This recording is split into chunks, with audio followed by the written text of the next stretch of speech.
Hello friends, welcome to Satya vlogs. ఈరోజు అయితే దుర్గాదేవి పూజ కోసం మనకి విజయదశమి వస్తుంది కదండి, దానికోసం అనేసి పూజ చేసుకోవడం ఎలా అనేది చూపించిపోతున్నాను. తప్పకుండా నచ్చితే లైక్ చేయండి, షేర్ చేయండి, సబ్స్క్రైబ్ చేసుకోవడం మర్చిపోవద్దు. ఫస్ట్ మన పూజ రూమ్ అంతా శుభ్రంగా క్లీన్ చేసుకున్నాక మన దేవదేవతలకు అందరికీ కూడా చక్కగా అలంకరించుకొని పూజ చేసుకోవాలండి. తర్వాత మన దగ్గర కలశం అయితే కలశం పెట్టుకోవచ్చు, లేదంటే ఇలాంటి చిన్న విగ్రహాలు ఉన్నాయనుకోండి, దుర్గాదేవి విగ్రహమైనా లేదంటే గౌరీదేవి విగ్రహమైనా పెట్టుకొని చక్కగా అభిషేకం చేసుకొని మొదటి రోజు అభిషేకం చేసుకొని చక్కగా అమ్మవారిని పెట్టుకొని నిత్యం 11 రోజులు 10 రోజులు పూజ చేసుకోవచ్చండి విజయదశమి వరకు. నేనైతే అమ్మవారి అభిషేకం కోసం ఇట్లా రెడీ చేసుకుంటానండి. చిన్న గిన్నెల్లో ఎన్ని చేసుకోవాలనుకుంటే అన్ని గిన్నెలు పెట్టుకుంటాను చక్కగా. మన దగ్గర ఎలాగ చిన్న చిన్న విగ్రహాలే ఉంటాయి కాబట్టి ఎక్కువగా పెట్టుకోక్కర్లేదు. కొద్దిగా ఇలా సిద్ధం చేసుకుంటానండి. సిద్ధం చేసుకొని ముందుగా దీపం వెలిగించుకొని అప్పుడైతే అమ్మవారికి రెడీ చేస్తాను.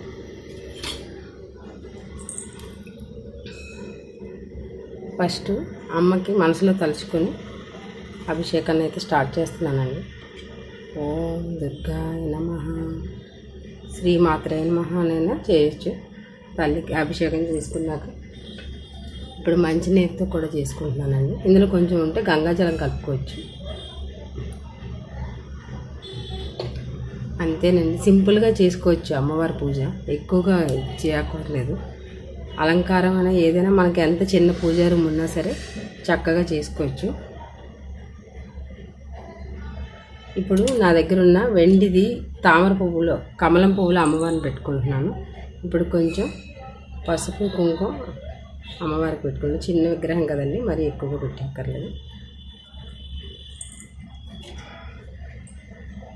ధూపం చూపించుకోండి. నేనైతే అమ్మవారి కోసం కామాక్షి దీపం వెలిగించుకున్నాను. ఇక్కడ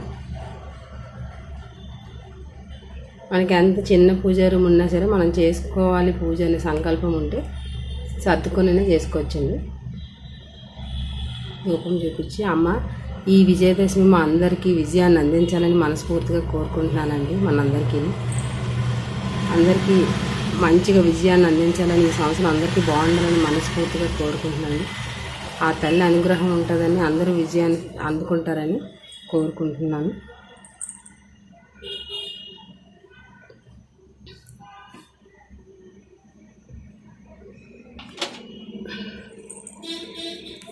అమ్మకి ధూపం, దీపం, నైవేద్యం, నీరాజనం మనకు శక్తి కొలది పెట్టుకోవచ్చండి. పాయసం, పరమాన్నం ఏమీ లేదు, బెల్లమైనా పెట్టుకోవచ్చండి, కొబ్బరికాయ ఏమైనా సరే పెట్టుకోవచ్చు నైవేద్యం.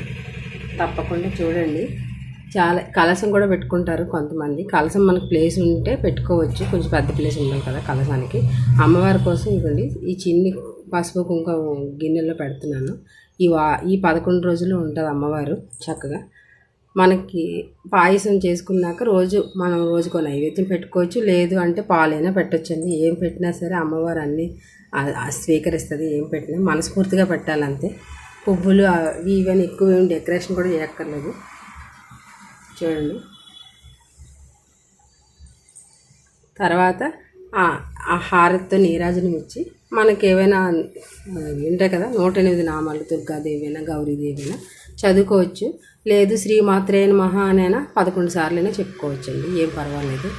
ఆ తల్లి అనుగ్రహం మనందరిపైన ఉండాలని మనస్ఫూర్తిగా కోరుకుంటూ ఈ వీడియో అయితే ఇక్కడితో స్టాప్ చేస్తున్నాను. నచ్చితే తప్పకుండా లైక్ చేయండి. మీరు కూడా పూజ చేసుకోండి అందరూ. ఆ దుర్గాదేవి పూజ ఇలా సింపుల్గా చేసుకోవచ్చండి.